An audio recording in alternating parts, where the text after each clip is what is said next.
కంటి అద్దాల నుండి శాశ్వత విముక్తి పొందండి. లాసిక్ సర్జరీ 14,000 మాత్రమే. వివరాలకు సంప్రదించండి. నమస్తే, నేను విజయ్.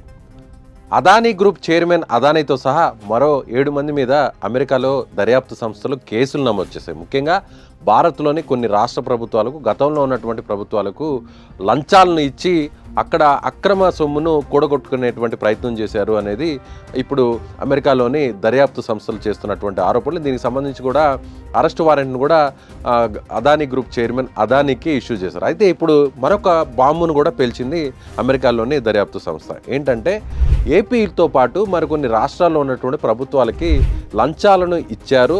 అందులో భాగంగానే మార్కెట్ రేట్ కంటే కూడా ఎక్కువ ధరకు సౌర విద్యుత్తును కొనుగోలు చేసే విధంగా అప్పటి ప్రభుత్వాలు ఒప్పందాలు కుదుర్చుకున్నాయనేది ఇందులో ప్రధానంగా చేసినటువంటి ఆరోపణ. ఇప్పుడు గతంలో 7,000 మెగావాట్లను కొనుగోలు చేసేందుకు గతంలో ఉన్నటువంటి ప్రభుత్వం, అంటే ముఖ్యమంత్రిగా అప్పుడు జగన్మోహన్ రెడ్డి ఉన్నారు.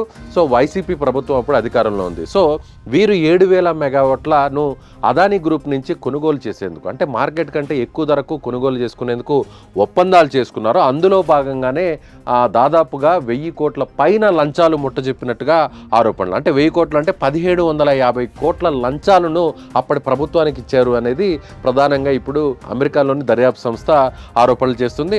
అయితే ఈ 1,750 కోట్లు ఎవరికి ఇచ్చారు అనేది ఇప్పుడు ప్రధానంగా ఉన్నటువంటి సమస్య. ఇప్పటికే ప్రస్తుతం ఉన్నటువంటి ప్రభుత్వానికి సంబంధించి కూడా గతంలో ముఖ్యమంత్రిగా ఉన్నటువంటి జగన్మోహన్ రెడ్డి వారి అననూయులకు, ప్రభుత్వ పెద్దలకే ఈ లంచాలు ముట్టాయి అనేది వారు చేస్తున్నటువంటి ఆరోపణలు. ఇప్పుడు ప్రధానంగా అరెస్ట్ వారెంట్ ఇష్యూ అయినటువంటి అదానీ, అలాగే ఆయన మరొక గ్రూప్కి సంబంధించినటువంటి వ్యక్తికి కూడా, సాగర్ అదానీకి కూడా ఇష్యూ చేశారు. ఇప్పుడు వైసీపీ మీద చేసినటువంటి ఈ ఆరోపణలు నిజమా కాదా అనేది వైసీపీకి సంబంధించి పెద్దలు ఇప్పుడు రియాక్ట్ అవ్వాల్సినటువంటి పరిస్థితి. సో ఇప్పుడు ఒక పెద్ద బాంబు పేలిందనే చెప్పాలి. సో ఇప్పుడు ఏపీ రాజకీయాలు కూడా మరొకసారి అదానీ కేసు వల్ల కుదుపుకు గురయ్యని చెప్పవచ్చు.